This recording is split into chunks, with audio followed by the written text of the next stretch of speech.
Sitting under an urban motorway, this used to be a bar frequented by Catholics in divided Belfast, until one day 42 years ago when it was destroyed by a bomb planted by hardline Protestant loyalists. The long-standing allegation in the nationalist community was that loyalist death squads were being helped by the British Army. Cardinal Conway, Roman Catholic Primate of all Ireland, described the act as a crime against humanity. For those 42 years, all these men who lost parents and grandparents in the explosion have tried to find the truth. Yet now, at the very point when a new police investigation is being published, they've been told there may no longer be the political appetite for any prosecutions. It wasn't the whole Protestant community. It was a small group of right-wing loyalist terrorists who were involved. But, in my opinion, they were aided and they were abetted by a willing and a compliant British government. I don't think that we can separate truth and reconciliation. I don't think one can come without the other.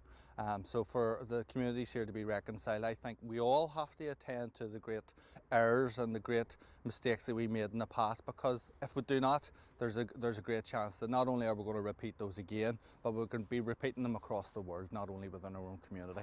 There is still a rump of the armed Republican anti-British movement here early on Monday. A car bomb failed to detonate properly outside a police station, which is a good gauge of their abilities. But while there remains a deep loathing in many places of the people who live on the other side of the peace wall, what links both sides is a view that victims' opinions shouldn't be ignored in sweeping government statements.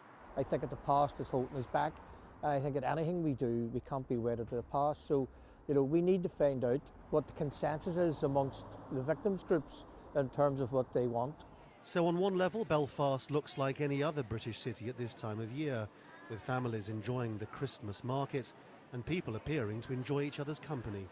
Yet most of these people will have personal experience of the Troubles, and time appears not to be much of a healer. All of this raises a really difficult question about the nature of post-conflict resolution. Is it better, indeed is it possible, to ask communities to forget the past and move on, or do you have to have a reckoning in order to get reconciliation?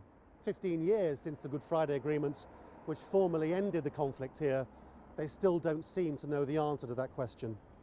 Lawrence Lee, Al Jazeera in Belfast.